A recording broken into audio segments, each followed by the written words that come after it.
Hello दोस्तों। आज हम लोग एम एस वर्ड के अगले पार्ट के बारे में जानने का कोशिश करेंगे। तो ऑलरेडी हम आप लोगों को बता चुके हैं होम टैब, इंसर्ट टैब में ही हम लोग का पढ़ाई हो रहा है। और इंसर्ट टैब में क्या है कि जब टेबल हम लोग बना रहे हैं तो यहाँ से दो टैब खुल रहा है। जो पिछला वीडियो हमारा था डिजाइन टैब, टेबल डिजाइन के बारे में, और अब जो हम लोग सीखने वाले हैं वो हमारा लेआउट के बारे में। इस टेबल लेआउट के बारे में आज हम लोग सीखने वाले हैं। देखिए, टेबल लेआउट होता क्या है ना, टेबल के मोड को बदलने का जो काम किया जाता है वो हमारा टेबल लेआउट ऑप्शन होता है। इसके लिए सबसे पहले आपको क्या करना होगा कि एक अपने इंसर्ट टैब में जाकर के एक टेबल को बना लेना होगा। टेबल बनाने के बाद में तब जाकर के यहाँ पे हमारा डिजाइन और लेआउट खुलता है। तो डिजाइन ऑलरेडी पिछला वीडियो हमारा बन चुका है। आज हम लोग देखेंगे लेआउट में हमारा क्या क्या ऑप्शन है और क्या क्या हम इस पे काम करने वाले हैं। सबसे पहले ऑप्शन आपका टेबल ऑप्शन दिया हुआ है, जो यह टेबल एक ग्रुप का नाम है।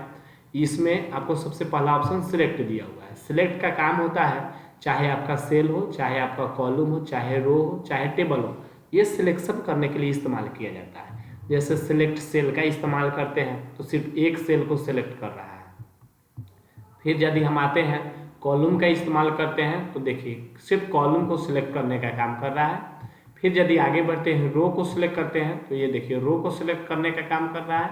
और यदि वही पूरे टेबल को सिलेक्ट करना है तो सिलेक्ट टेबल का इस्तेमाल करेंगे तो पूरा ऑटोमेटिक हमारा जो टेबल होगा उस टेबल को सिलेक्शन करने के लिए इस्तेमाल किया जाता है। आगे बढ़ते हैं तो ये सिलेक्ट ऑप्शन हमारा सिलेक्शन करने के लिए इस्तेमाल किया जाता है। नेक्स्ट हमारा ऑप्शन आता है ग्रिड लाइन। देखिए, ग्रिड लाइन क्या होता है ना, ग्रिड लाइन काम करने से पहले आपको एक और ऑप्शन पे काम करना होगा, तब जाकर ग्रिड लाइन क्या काम कर रहा है नहीं कर रहा है आपको पता चल के रहेगा। अभी हम जब इस ग्रिड लाइन पर क्लिक करेंगे और क्लिक इसको एक्टिवेट और डीएक्टिवेट करेंगे ना तो कोई भी आपको फर्क इसमें नहीं दिखाई देगा।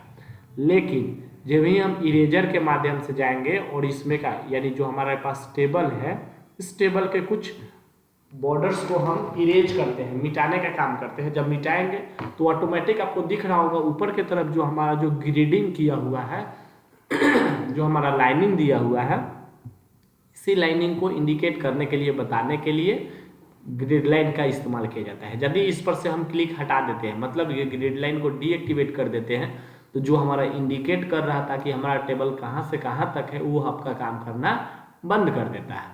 और फिर से यहाँ से ग्रिड लाइन पर क्लिक कर देते हैं तो ऑटोमेटिक वो काम करना चालू कर देता है। तो इस तरीका से अपना व्यू ग्रिड लाइन के मदद से आप अपने टेबल को इंडिकेट कर सकते हैं कि आपका टेबल कहाँ से कहाँ तक है, ताकि आप आगे कोई भी काम कर सके अच्छे से। अगला ऑप्शन आपका आता है प्रॉपर्टीज ऑप्शन। देखिए, प्रॉपर्टीज ऑप्शन जो होता है ना, वो प्रॉपर्टीज का काम होता है इस टेबल के क्षमता को दिखाने का काम करता है, प्रॉपर्टीज दिखाने का काम करता है। यहाँ से टेबल क्या है, उसके बाद आपका यहाँ से देख रहा होगा रो है, रो का हाइट क्या है, विड्थ क्या है, साइज क्या है, फिर कॉलम है, फिर कॉलम के बगल में आपको सेल है। यहाँ से जितना भी ये चीज ऑप्शन दिया हुआ है, एक टेबल के बारे में इंफॉर्मेशन देने का काम किया जाता है इसके माध्यम से। जो भी हमें चाहिए यहाँ से करने के बाद में यहाँ से फाइनली ओके करते हैं। यदि इंक्रीज डिक्रीज भी करना होगा तो कर सकते हैं। नेक्स्ट ऑप्शन आपका ड्रॉ टेबल दिया हुआ है, जो ऑलरेडी हम लोग पढ़े हैं। यहाँ ड्रॉ टेबल का काम होता है यदि कोई भी इंडिविजुअल रूप से कोई सेल्स आपको बनाना हो या खंड आपको क्रिएट करना हो तो इसके लिए इस्तेमाल करते हैं। अभी दिख रहा होगा कि जो आपका ड्रॉ टेबल का जो स्टाइल है वो दूसरे है, क्योंकि पिछला वीडियो में हमने इसी स्टाइल का, इसी टाइप का जो हमारे पास टेबल का डिजाइन था उसको बदलने का काम करते थे। फिर से यदि इसको इरेजर करेंगे, यहाँ से जाएंगे, इसको नहीं रखना है तो इरेजर के माध्यम से हम क्या करेंगे, इसको हम सिलेक्ट करके इरेज कर सकते हैं, हटा सकते हैं। पुनः हम आ जाते हैं अपने वर्तमान जो हमारा ऑप्शन है लेआउट, इसके अंतर्गत आ जाते हैं। जिस तरह से मेरा सिलेक्ट ऑप्शन काम करता था, जो सिलेक्ट सेल करता था, सिलेक्ट कॉलम करता था, सिलेक्ट रो करता था, सिलेक्ट टेबल करता था, सेम टू सेम उसी तरह से डिलीट ऑप्शन भी आपका वैसा ही काम करता है। डिलीट ऑप्शन में डिलीट सेल कर सकते हैं, डिलीट कॉलम को कर सकते हैं, डिलीट रो को कर सकते हैं, डिलीट टेबल को कर सकते हैं। ये सारे चीज़ों के लिए यानी सिर्फ डिलीट का काम होता है, सिर्फ डिलीट करने के लिए इस्तेमाल किया जाएगा। जैसे मान लेते हैं यहाँ से हम कुछ लेटर्स इसमें लिख देते हैं ताकि आपको इंडिकेट होते रहेगा।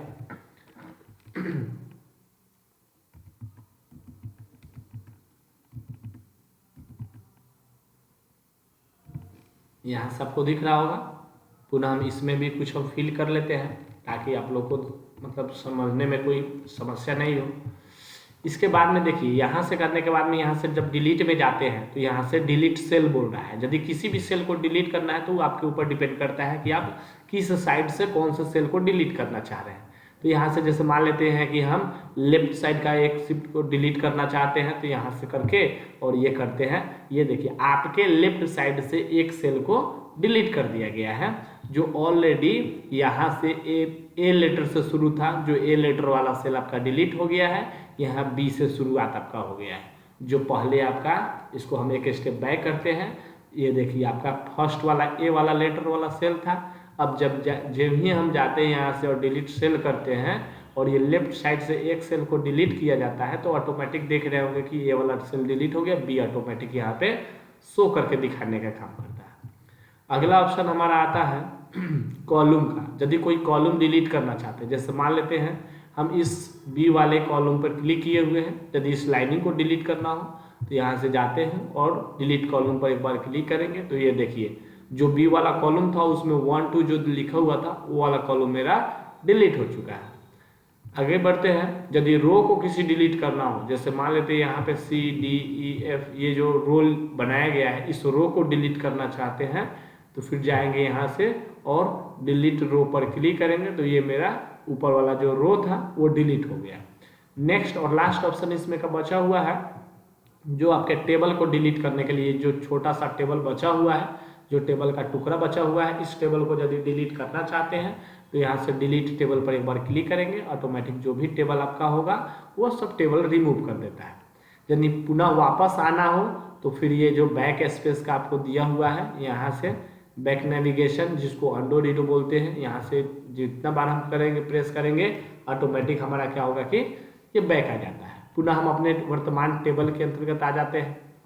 इसके बाद में नेक्स्ट आपका रो एंड कॉलम्स ग्रुप है। रो एंड कॉलम ग्रुप के अंतर्गत आपको यहाँ पे दिख रहा होगा insert above, insert below, insert left और इंसर्ट राइट। इसके साथ साथ यहाँ पे एरो का भी सिंबल दिया हुआ है। इंसर्ट एबव मतलब ऊपर की तरफ आपको रो को इंसर्ट करेगा, यदि बिलो करते हैं तो नीचे की तरफ रो को इंसर्ट करेगा, यदि लेफ्ट करते हैं तो बाएं तरफ कॉलम को इंसर्ट करेगा और यदि राइट करते हैं तो दाहिने तरफ कॉलम को इंसर्ट करने का काम करता है। चलिए इसको देख लेते हैं। सबसे पहले सेल पर क्लिक कर देते हैं और इंसर्ट एबव करते हैं तो इसके ऊपर के तरफ आपको ये देखिए सेल आपको इंसर्ट किया जा रहा है।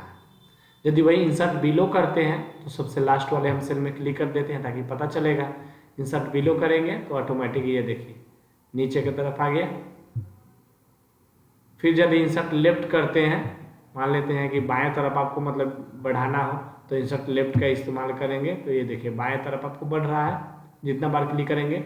यदि वही दाहिने चाहिए यानी राइट साइड चाहिए तो यहाँ पे राइट साइड क्लिक करेंगे, करने के बाद इंसर्ट राइट पर क्लिक करेंगे, जितना बार करेंगे उतना बार ऑटोमेटिक आपका स्टार्ट हो जाता है।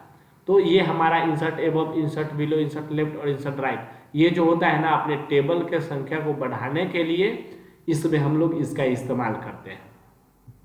आगे बढ़ते हैं, हमारा मर्ज ग्रुप आता है। मर्ज ग्रुप के अंतर्गत 3 ऑप्शन दिया हुआ है। एक मर्ज सेल है, स्प्लिट सेल है और स्प्लिट टेबल है। सबसे पहले देख लेते हैं मर्ज सेल काम क्या करता है। एक सेल से अधिक सेल को एक सेल में कन्वर्ट करने के लिए मर्ज सेल का इस्तेमाल किया जाता है। जैसे मान लेते हैं यहाँ से हम सिलेक्ट कर लेते हैं 3-4 सेल हम सिलेक्ट कर लेते हैं। जैसे मान लेते हैं इतना सारा सेल सेलेक्ट कर लिए और ये सारे सेल को एक सेल में कन्वर्ट करना हो, बदलना हो तो इसके लिए क्या करेंगे, मर्ज सेल का इस्तेमाल करेंगे।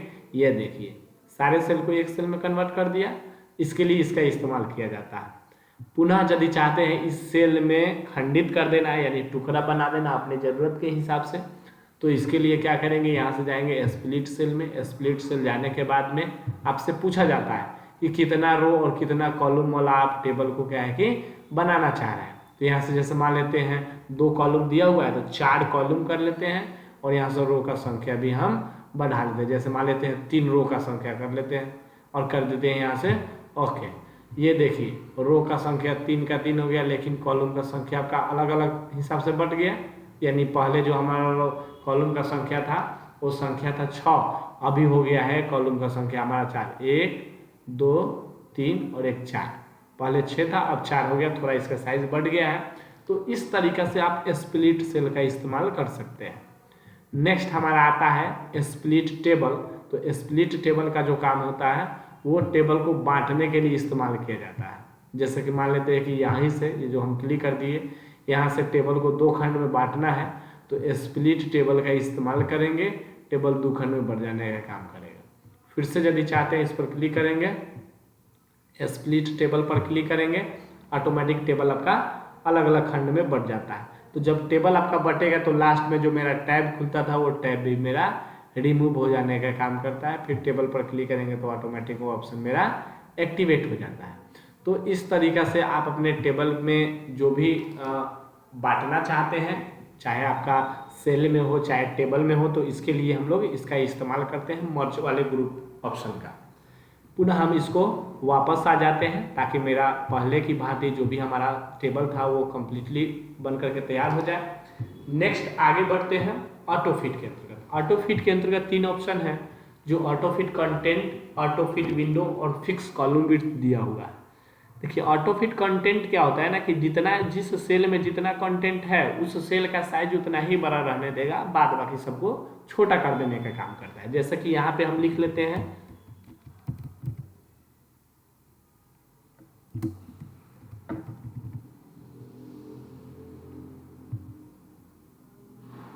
कंप्यूटर क्लास लिख दिए कंप्यूटर क्लास लिख दिए।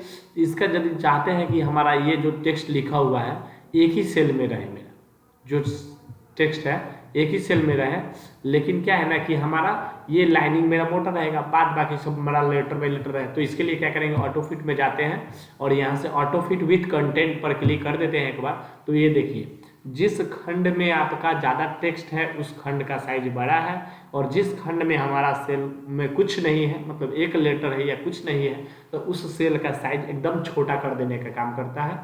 तो ये कंटेंट के हिसाब से आपके सेल को, आपके टेबल को फिट करने के लिए ऑटो फिट कंटेंट का इस्तेमाल किया जाता है।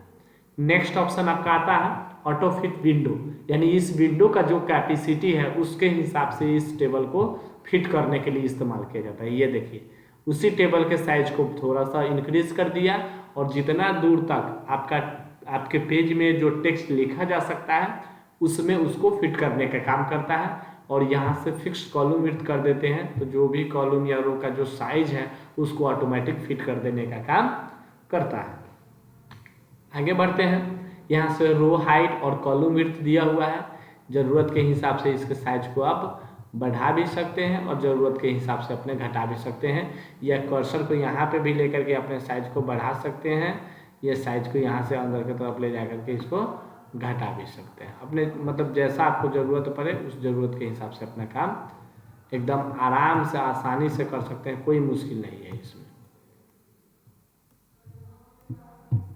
ये देखिए ठीक है, तो अपना ज़रूरत के हिसाब से जैसे जो भी जिसको भी करना होगा कर लेंगे। तो रो हाइट और कॉलम विड्थ ये होता है कि अपने कॉलम के हाइट को विड्थ को बढ़ाने घटाने के लिए इस्तेमाल किया जाता है। ये देखिए यहाँ से कर देते हैं, यहाँ से और इंक्रीज करेंगे तो ये देखिए इंक्रीज हो रहा है। तो इस तरह से फिर इसको डिक्रीज भी कर सकते हैं, तो ज़रूरत के हिसाब से जैसे इंक्रीज और डिक्रीज करना होगा तो अपना कर सकते हैं। आगे बढ़ते हैं, ये डिस्ट्रीब्यूट रो और डिस्ट्रीब्यूट कॉलम होता है। तो डिस्ट्रीब्यूट रो और डिस्ट्रीब्यूट कॉलम का जो काम होता है वो आपका समझ लीजिए कि जो भी आपका सेल का साइज है, चाहे छोटा है बड़ा है, उससे कोई मतलब नहीं है, सबको बराबर बराबर हिस्से में बांटने के लिए इसका इस्तेमाल किया जाता है। जैसे कि यहाँ से दिख रहा होगा डिस्ट्रीब्यूट रो, इस पर जब ही एक बार हम क्लिक करते हैं तो रो जो संख्या होगा, यानी ये जो लाइनिंग होगा, यानी हॉरिजॉन्टल जो लाइनिंग होगा, ऑटोमेटिक बराबर बराबर हिस्सा में बांट देने का काम किया। वही यदि कॉलम का करते हैं तो यहाँ से कॉलम डिस्ट्रीब्यूट भी कर सकते हैं। ये देखिए ना कोई बड़ा रहेगा और ना ही कोई छोटा रहेगा, छोटा छोटा खंड में इसको सेट कर देने का काम करता है। इसके लिए डिस्ट्रीब्यूट रो और डिस्ट्रीब्यूट कॉलम का इस्तेमाल किया जाता है। नेक्स्ट और आगे ऑप्शन आपका देता है ये अलाइनमेंट ग्रुप आता है। अलाइनमेंट के अंतर्गत आप अपने टेक्स्ट के डायरेक्शन को बदल सकते हैं ताकि अच्छे से अच्छे आप काम मतलब ये कर पाए या अपना ये बढ़िया परफॉर्म करवा पाए। इसके लिए हम क्या करते हैं, एक बड़ा सेल बना लेते हैं। ये देखिए मर्ज सेल कर लेते हैं 4-5 सेल को, और इसमें हम अपना कुछ टेक्स्ट को टाइप कर देते हैं। ठीक है।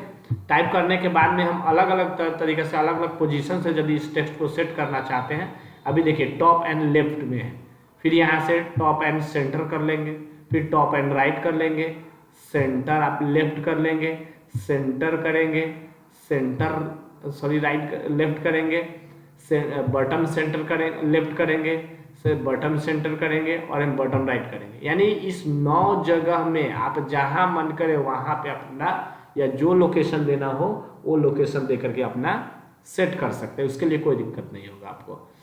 नेक्स्ट आगे बढ़ते हैं, टेक्स्ट डायरेक्शन। इस टेक्स्ट के डायरेक्शन को चेंज करने के लिए टेक्स्ट डायरेक्शन का इस्तेमाल किया जाता है, यानी इसके मोड को बदलने के लिए, जो दिखने का स्टाइल है, जो लेआउट है, उसी को बदलने के लिए इस्तेमाल किया जाता है। यहाँ से हम जब भी क्लिक करेंगे, ये देखिए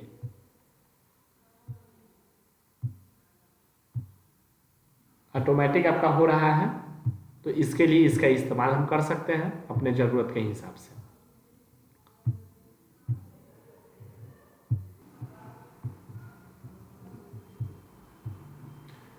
हाँ, तो ये हमारा टेक्स्ट डायरेक्शन जो होता है वो डायरेक्शन को बदलने के लिए इस्तेमाल किया जाता है। आगे बढ़ते हैं, ये हमारा सेल मार्जिन होता है। अभी देख रहे होंगे जब हम टॉप एंड लेफ्ट मार्जिन कर रहे हैं तो थोड़ा सा यानी लेफ्ट साइड में थोड़ा जगह छोड़ करके ये तब लिखने का ये काम कर रहा है, या जो भी हम इस सेल में और भी कुछ यदि लिखते हैं तो इसमें भी क्या हो रहा है कि आपको थोड़ा जगह छोड़ करके लिखने का काम कर रहा है। तो इसके लिए क्या करते हैं ना कि मार्जिन का इस्तेमाल करते हैं। यहाँ से सेल मार्जिन आपको दे रहा है, इस पर एक बार क्लिक करेंगे और ये देखिए टॉप में और बटन में कोई मार्जिन नहीं है, लेकिन लेफ्ट में और राइट में मार्जिन दिया हुआ है। यहाँ से हम इस मार्जिन को 0 कर देंगे और यहाँ से ओके कर देते हैं, तो आपको दिखेगा कि जो हमारा मार्जिन था वो ऑटोमेटिक इस सेल में, यानी इस टेबल के सेल में ऑटोमेटिक पूरा लेफ्ट साइड से जगह ले करके चलने का काम कर रहा है। ठीक है, और वही यदि यहाँ पे आते हैं सेल मार्जिन में पुनः, और यहाँ से सेल मार्जिन का लेफ्ट मार्जिन का साइज 0.25 कर देते हैं, यहाँ से कर देते हैं ओके, तो ऑटोमेटिक ये देखिए थोड़ा सा बाएं तरफ से आपको साइज को इंक्रीज करने का काम कर रहा है। तो इसके लिए इसका इस्तेमाल करते हैं ताकि अपने साइज को बड़ा कर सके, मतलब सेल का जो मार्जिन है उसको बढ़ा सके, सही पोजीशन दे सके, इसके लिए इसका इस्तेमाल करते हैं। आगे बढ़ते हैं, नेक्स्ट हमारा आता है शॉर्ट ऑप्शन। तो शॉर्ट ऑप्शन तो ऑलरेडी हम लोग होम टैब में पढ़े भी होंगे, लेकिन फिर भी एक बार हम आपको बता देते हैं। इसके लिए सबसे पहले आपको क्या करते हैं कि एक नया पेज ले लेते हैं। एक नया पेज लेने के लिए आपको क्या करना होगा, इंसर्ट टैब में जाएंगे और यहाँ से ब्लैंक पेज या पेज ब्रेक कर लेते हैं ताकि एक नया दूसरा पेज हमारे पास आ जाता है। आने के बाद में यहाँ से क्या करेंगे, सबसे पहले टेबल बना लेते हैं, जो भी टेबल हो, और इसमें कुछ टेक्स्ट को लिख लेते हैं। जैसे मान लेते हैं 1 2 लिख लेते हैं इसमें हम, ठीक है। लिखने के बाद में तब इसको क्या करना है कि सबसे पहले इसको सिलेक्ट कर लेना है। ये देखिए सिलेक्ट हो गया। सिलेक्ट करने के बाद में तब जाएंगे कहाँ पे, फिर से हम अपना सॉर्ट वाले ऑप्शन में, सॉर्ट में जाएंगे। अभी ये डेटा मेरा एसेंडिंग से डिसेंडिंग है, कहने का मतलब कि घटते से बढ़ते क्रम के तरफ है। यदि इसको बढ़ते से घटते क्रम करना चाहते हैं तो भी कर सकते हैं। इसके लिए क्या करेंगे, यहाँ से डिसेंडिंग ऑर्डर पर क्लिक करेंगे और यहाँ से कर देंगे ओके। ये देखिए आपका ज़्यादा से कम के तरफ हो गया, यानी कि 8 7 6 5 4 3 2 1 इस तरह से हो गया। फिर से इसको एसेंडिंग से डिसेंडिंग करना चाहते हैं, फिर से सॉर्ट वाले ऑप्शन में जाएंगे और यहाँ से एसेंडिंग पर क्लिक करेंगे और यहाँ से कर देंगे ओके। ये देखिए 1 to 8 ये ऑटोमेटिक फिर से अकॉर्डिंग के हिसाब से आपका सेट हो जाने का काम करता है। इसके लिए इसका इस्तेमाल करते हैं। आगे बढ़ते हैं, रिपीट हेडर है। रिपीट हेडर का काम जो होता है ना, वो उसी हेडर को दोहराने के लिए रिपीट हेडर का इस्तेमाल किया जाता है। सबसे पहले क्या करते हैं, यहाँ से अपना जो भी टेबल है उस पर क्लिक करेंगे और रिपीट हेडर पर एक बार हम क्लिक कर देते हैं ताकि ये एक्टिवेट हो जाएगा। एक्टिवेट हो जाने के बाद में तब जाकर के क्या करेंगे, पेज के सबसे ऊपर वाले हिस्सा में जाएंगे और यहाँ से राइट क्लिक करेंगे और एडिट हेडर कर देते हैं। एडिट हेडर करेंगे और यहाँ से कोई भी लगा देते हैं, जैसे कि यहाँ से हम कुछ टेक्स्ट को लिखते हैं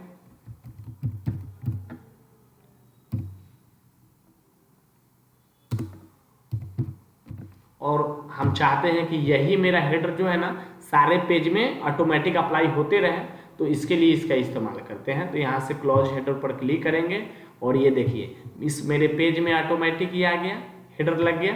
अब यही हेडर यदि बाद बाकी सारे पेज में ऐड करना चाहते हैं तो ये देखिए हमने दूसरा नंबर पेज में नहीं हेडर ऐड किया है, लेकिन ऑटोमेटिक ये मेरा दूसरा नंबर पेज में भी हेडर ऐड हो जाने का काम किया।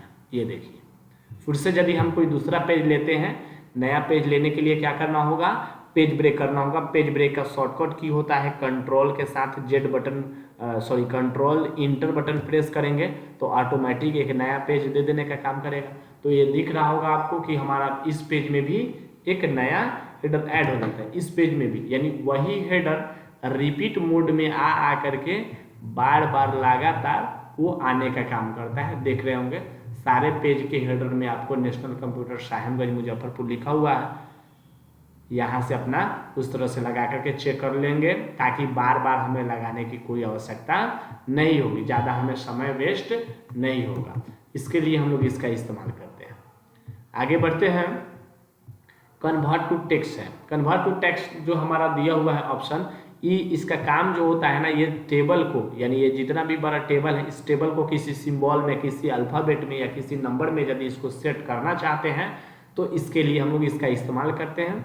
यहाँ से कन्वर्ट टू टेक्स्ट में जाते हैं, जाने के बाद में तब यहाँ से ऑर्डर वाले ऑप्शन पर क्लिक करेंगे और इस टेबल को जिसमें बदलना हो, जिस चीज़ में, जैसे मान लेते हैं @ में चेंज करना हो तो @ इसमें लिखेंगे और यहाँ से कर देंगे ओके।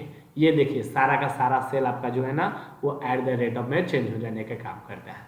पुनः इसको हम एक बार बैक आ जाते हैं कंट्रोल Z के माध्यम से, फिर से यहाँ से जाते हैं लेआउट में, यहाँ से कन्वर्ट टू टेक्स्ट ऑप्शन पर क्लिक करेंगे, यहाँ से ऑर्डर पर क्लिक करेंगे, फिर जैसे मान लेते हैं कि हमें साइन ऑफ डॉलर से चेंज करना है तो साइन ऑफ डॉलर करेंगे, ओके करेंगे, ये देखिए हमारा चेंज हो जाता है।